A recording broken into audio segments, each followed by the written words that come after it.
Welcome to the Food Startups Podcast. How's it going, man? Well, everything is excellent on my side. I've been re-energized from a visit to Brazil and ready to hit the ground running in the second half of this year, man. I think a lot's going to happen, and I'm excited to kind of share the different things that I'm up to and also connect with our listeners if we go to conferences in the States and that sort of thing. Interesting. Yeah, I'm going in mid-July to the U.S., so I'm getting ready for that trip, and I'm looking forward to it. I will be meeting with a lot of different companies and hopefully a few listeners as well. Cool. Matt, where do you base yourself out of in the States? I'm based out of Maryland. Cool. And so you're going to try to keep it East Coast? What's like your strategy? We've talked a lot about how traveling can be something difficult to pull off, where you're able to have a high level of productivity and also able to enjoy where you are and kind of spend time with family, things like that. Yeah, well, it's going to be mostly East Coast. I need to go to the Midwest for the project I'm working on, but majority is going to be East Coast with a business road trip splashed in. Oh, that's great. Yeah, it should be a lot of fun in the summertime. You can hit a few music festivals like Bonnaroo, or actually Bonnaroo's I think a little bit. It was in June, but it should be fun. Yeah, man, I'm looking forward to it. I'm looking forward to the warm weather, and the Maryland summers are great because it's nice and hot during the day, and then at night it cools down a little bit. So I really miss it, and it would be fun to go back and see the fam and everything. So, yeah, man, I'm pumped, man. Danny, excellent. You keep sending me articles, and all I see is tons and tons of celebrity endorsements. I see Kevin Garnett, Jessica Alba. Tell me about this.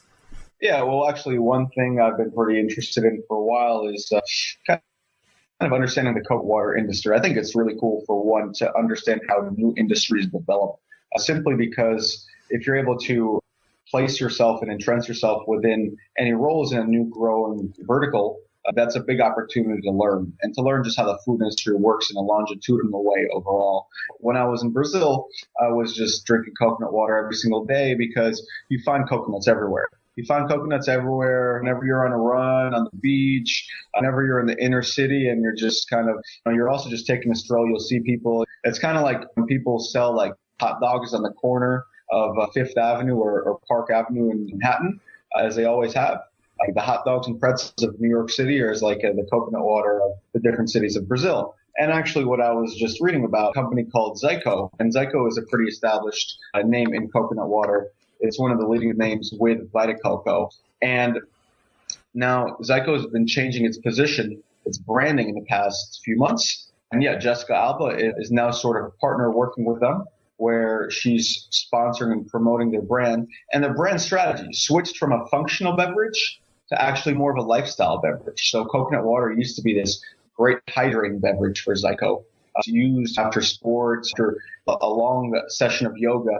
And now Zyco is trying to position it really as a coconut water that you drink maybe through a broader range of the day. So that might mean hanging out at work or just taking a little break after walking your dog or something like that. Something that's just more broad than what a functional beverage is. Really cool to see that because you see that in Brazil, and that's Zyco's trying to replicate, trying to see, is there a future for coconut water on every single corner in the United States? Cool stuff. And Danny, in Brazil, is there a market for coconut water bottled, or is it just coconuts fresh on the street, throw a straw in there and sell it right on the street? Absolutely. Great question. In Brazil, the most common form of consumption from what I saw is just you see people drinking coconuts from the actual coconut everywhere. But you also see it in supermarkets, man. You see it in the Tetra Paks in supermarkets. There are probably 4 or 5 leading brands. And that's pretty impressive. I remember over a few visits from I visited Brazil last year, and I visited Brazil about 2 years ago. I almost try to go every single year. I really enjoy it there. And what you see is that the number of SKUs for coconut water has gone down. You used to see 10 or 15 different companies that have coconut water in a supermarket, and now it looks like it's just about 4 or 5 that are more dominant. So that might suggest something about just how the industry has kind of developed and consolidated in Brazil for the bottled coconut water. But more than anything, you still do the fresh coconuts coming on trucks, and then you deliver them to the kiosks and stalls on the beach and drink them nice and cold.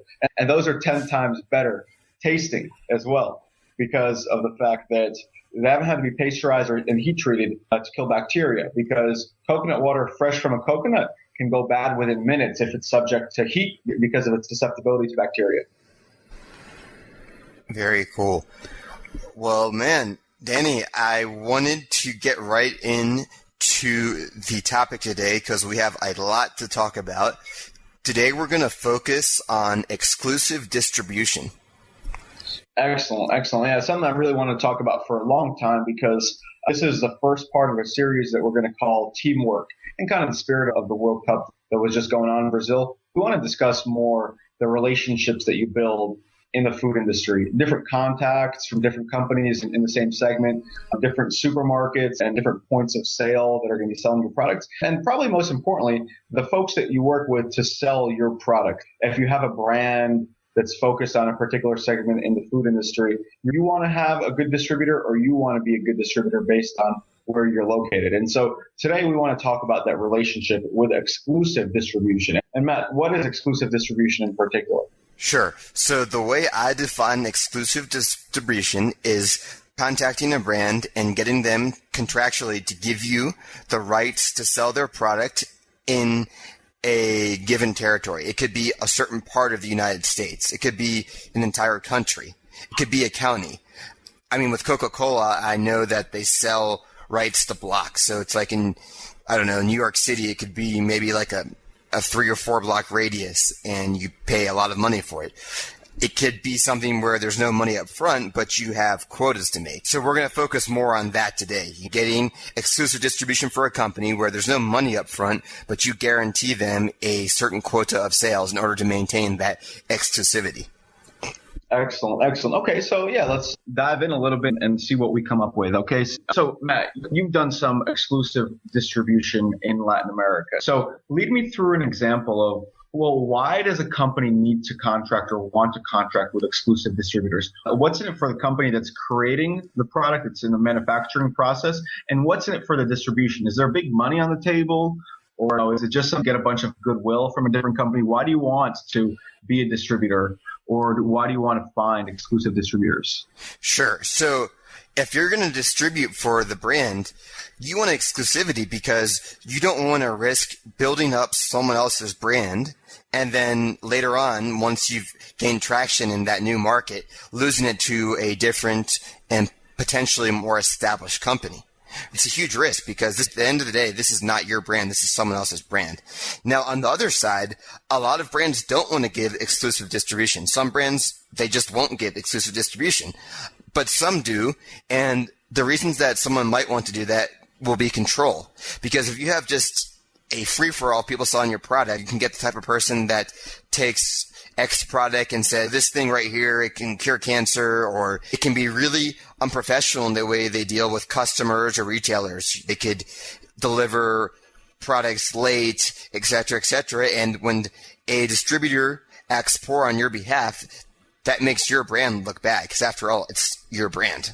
So if you find a great exclusive distributor, they can take care of that for you.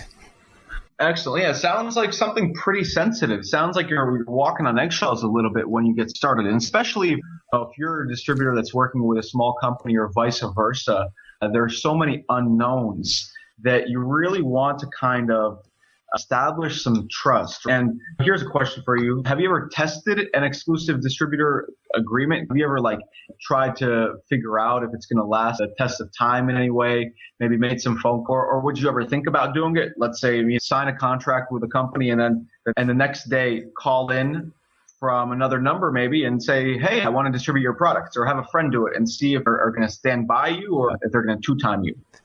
Well, Danny, no, that common trick, I know, I've heard on a lot of Colombian talk shows, a lot of times, women here before they're about to get married, they'll have their friend, an unknown friend, hit on their fiance to see if he stays faithful before accepting. Wow. So it's like the same type of deal. Are they going to cheat on you? I haven't tried that, Danny, but I like the idea. Well, I have a question for you. I'm going to throw that back. I haven't tried it, but Danny, let's say you have a brand and someone that wants to be your exclusive distributor, what if you catch them doing this? How would you feel?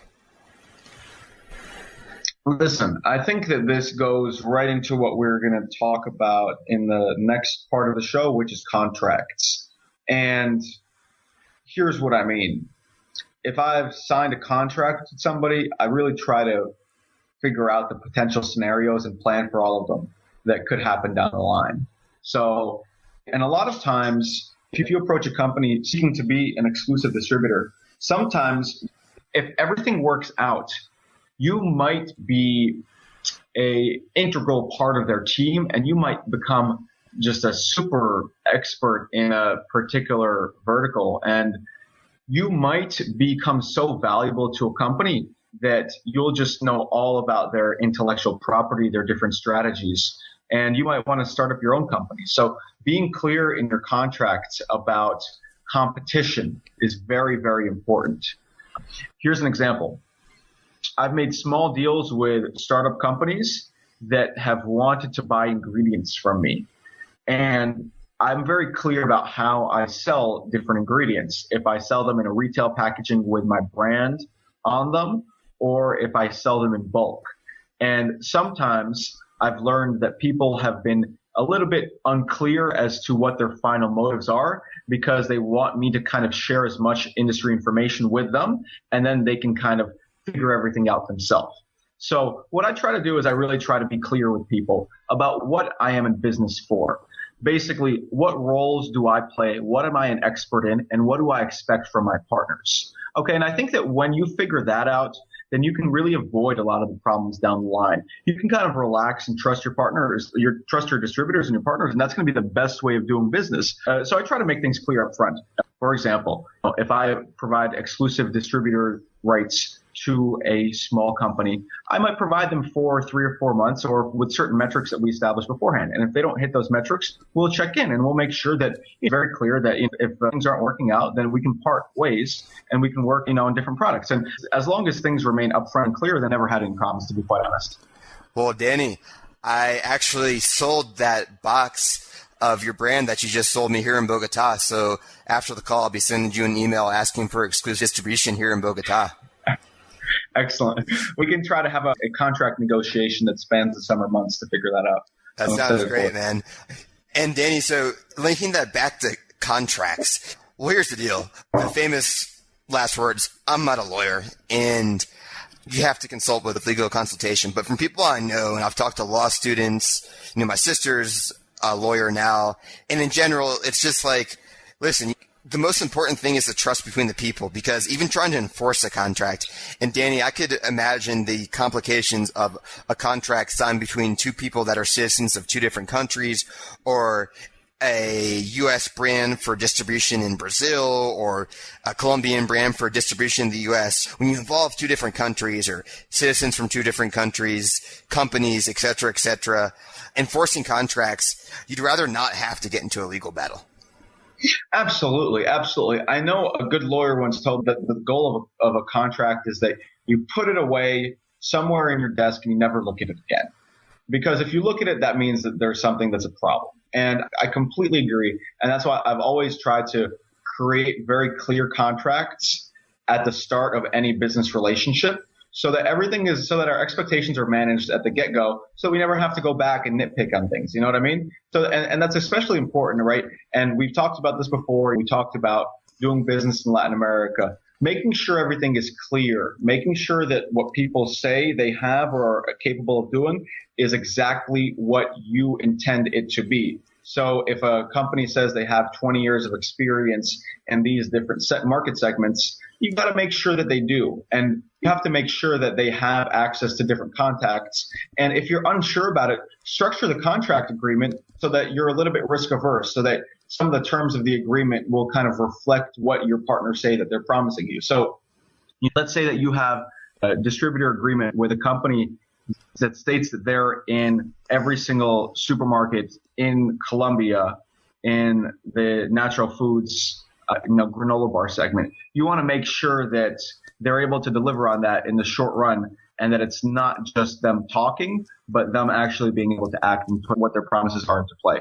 And I think that you can do that over time. Just make sure that you know what to expect from others, and basically just write it out. Take a few days with your distributors and get it all out. Okay. Well, moving on from contracts, you always go back to this book, and I think it's a must-read for listeners of our podcast and people that are into the food industry. At the very least, they'll be able to understand us more when we talk about it. But United Fruit and Samuel Zemurray, the Banana Man. Excellent. Yeah, I always like to imagine Sam Zemurray in Central America and in the United States slinging bananas everywhere. But actually, he didn't do it all himself. And the book on the United Fruit Company, on Sam the Banana Man, goes into the start of the United Fruit Company, which was this really, really powerful organization that monopolized the banana republics of Central America. But one thing that is really interesting to read about is how it all happened, where the banana became this popular fruit in the United States. And it didn't happen so much with Zemurray, but it happened with good people working in Central America. It would be Zemurray and the earlier United founders, and then other United Fruit partners up in New England and Boston that were really working on the distribution. And actually, what I kind of wanted to just talk about with this item is that, man, a one-man food operation is a tough deal to strike. You got to be open to different partnership opportunities, and an exclusive distributor that has a lot of knowledge about a particular market segment might be the difference between a company that has $5,000 in revenue a year and a company that has $50 million, to be quite honest. Yeah, totally different ball games. So yeah, you need the Pippen to Jordan, like Scottie Pippen for the Bulls, who helped out Michael Jordan. In case you lived under a rock and you don't know who these people are, you need people that can help you, or Phil Jackson running the show. Logistically, it's complicated. You have to have partners. You need people that can help you out. And I think exclusive distribution, it's great because they have a vested interest in you and they can become your partners. Absolutely. And Matt, here's one thing that's really important. It took me a while to figure this out, but if you're in the food industry and you're creating brands that are direct-to-consumer brands, chances are that you want to educate people. You're in the business to educate people, and that honestly comes with a little bit of ego. You want people to consume something in a certain way. A lot of times, and thankfully so in the last 10, 15 years, it's been stories about folks who have changed their eating habits and have seen what it does for themselves and want to share. But at the same time, there's a little bit of kind of ego there. And it's interesting because in a food company, you really need to get rid of that ego after some time, because you're never going to be able to do it just yourself. And so if you've got some great partners from the start, then that's excellent. Because it means that you can have folks selling and you can have folks running the operations and folks specializing in marketing. But at the same time, if you're looking for partnerships, you can't just be protecting everything you're doing all the time and thinking that every single exclusive distributor is just going to be someone who isn't up to snuff or is going to just try to steal what your secret sauce is. You got to be open a little bit, and it's easier said than done. But I think you got to have the Pippins of the world to be able to dish the product to you, and they can finish the game off. Yeah, and sports analogies aside, it's a tough balance, right? Because there are certain relationships where I've learned I need to be a lot more careful. And so you don't want to be jaded. You have one bad deal and all of a sudden you're just overprotective and untrusting of everyone. So it's a balance that you need to strike. Absolutely. You need to know the value of the partners that you have early on, because that way you guys are managing your own expectations and there are going to be no problems if that happens. If you know somebody has XYZ distribution and you know how many stores they can access in the first month of doing business, then you know that when you strike a deal that it's not going to be such a surprise. If you're working with folks who have never been in stores before, for example, it's going to take time. And so choose your partners wisely and also just know what you're getting into more than anything else. Right. And I think we touched on this a little bit in the beginning about becoming an exclusive distributor. But one thing I wanted to mention is it's really cool that the brand and the production and the marketing are developed for exclusive distribution. Because, sometimes it could be X product. It's like, well, why don't I just find this product and make it myself and sell it without having to buy from a licensed brand? And there's no right answer to this. It all depends on the situation. But one thing I think is worth mentioning, just because a brand and marketing work great in one country or even one territory, they may not necessarily work great in another territory. Yeah, absolutely. Absolutely.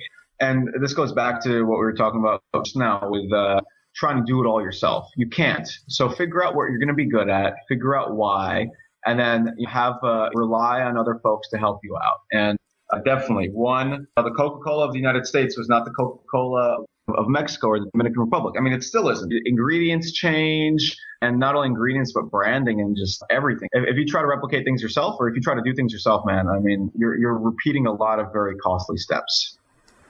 Right. And Danny, I think one last thing we wanted to talk about is buying trust. And this is something that in certain situations I'm a fan of and certain ones I'm not a fan of. I'll tell you what I mean by buying trust. What I mean is a lot of people with brands in Colombia and the U.S., probably everywhere. I haven't experienced this in other countries outside of Colombia and the U.S., but people say, I see your brand, I'm going to take it to X territory. I'm going to make it huge. Just give me a bunch of samples. I'm taking off. I'm going to travel tomorrow on the next flight, and I'm going to go make contacts, and I'll give you a call back. And it sounds great to them, but after a few times, because this happens to most people, you find out that some people are just kind of blowing smoke. They're not really going to promote your brand, and they may not be a good partner. And I'm sensitive to that fact, and I realize without a huge established company, I need to find a way to gain trust. And the way I present myself, following up, that can help. But at the same time, I really think that buying trust, and what do I mean by that? Getting a couple $100s worth of inventory, paying them for that to test, if you're trying to gain exclusive distribution, goes a long way. Because you'd be surprised at the percentage of jokers who are never going to ever do anything for fear or for whatever reason. So if you get $500 worth of inventory, it's not a lot, but you're at least gaining a lot of credibility right there. Absolutely, 110%. And that small investment can also manifest itself in some business cultures in terms of if you're treating folks to a few dinners or drinks just because you're kind of trying to build on good faith. You're trying to show folks that you're not just the ordinary Joe. Every single person that I know is always telling me about their uncle or their cousin that has a store somewhere on the east or west coast of America that might be able to distribute the products that I have. And the thing is that those are always really low probability sales cycles. So if you actually are serious, you want to show folks that you're serious, and you want to show folks by doing something that's a little bit more kind of out of the common. You want to show folks that not the common Joe, but somebody who's willing to invest time and invest money. And so, Matt, I mean, great example there of just really putting your money where your mouth is. And the element of getting people to take you more seriously and taking yourself more seriously. And what you'll see is that when that happens, when you do establish that you're not just the ordinary person who's always interested in helping out but's never really serious, you can get a lot further. Matt, I love and I've appreciated so much all the friends and family that have helped me along the way in terms of getting to where I am today with my different food businesses. But a lot of the time, I almost want to pay some of them for consulting help, because I know that if I don't pay them for consulting help, they won't work as hard, or they will back out of helping me at any time because they have other more important obligations. So money definitely talks. Money talks because it means that there's an actual commitment to be made, that folks aren't just talking about how they can help. So Danny, yeah, and I don't think you need to take a moral high ground with money. Like some people say, oh, paying money is bad. I shouldn't have to pay for it, et cetera, et cetera. Or they might even tell you, oh, you're my friend, don't worry about it. But I'll tell you what, if you don't pay for it and you need this information, if it's really, really important feedback or expertise, whatever it is, and you don't pay for it, you can't really be insistent on getting it. So if you really are depending on this and you didn't pay for it, they always have that excuse, and it's valid, right? It's like, listen, Danny, you didn't pay me for this, man. Stop pressuring me to get you this feedback. Exactly, 110%. You don't have a contract with folks that are just doing things for you with goodwill. And so as a result, if you see a business opportunity and you're trying to be an exclusive distributor, you want to make sure you're at the opposite end of the spectrum of the normal person that we talk about that's demonstrating goodwill by trying to help out, but isn't accepting money for it. So changing the structure of the deal can get you very far. So Matt, I think that we've banged out a few really, really important topics to touch on with exclusive distribution. And I mean that for both sides of the equation, for folks who want to get exclusive distributor rights and for folks who want to provide and companies that want to provide exclusive distribution. Anything else you want to add? No, man, I think we're good. Let's leave it there, and we'll be back next week. Excellent. Yeah, I'm really excited to keep on talking about just how you foster an environment of teamwork in the food arena, how you can kind of meet eye to eye with folks in Latin America and in the United States and really build something, because supply chains and the different complexities of managed import and export agreements and logistics, all these things are such huge costs. And so more and more we see that the stronger your relationships are, the stronger that the company is going to be. Well, cool, guys. We'll see you next week. Thanks so much for listening. And as always, if you have any questions or comments, find us online at foodstartupspodcast.com.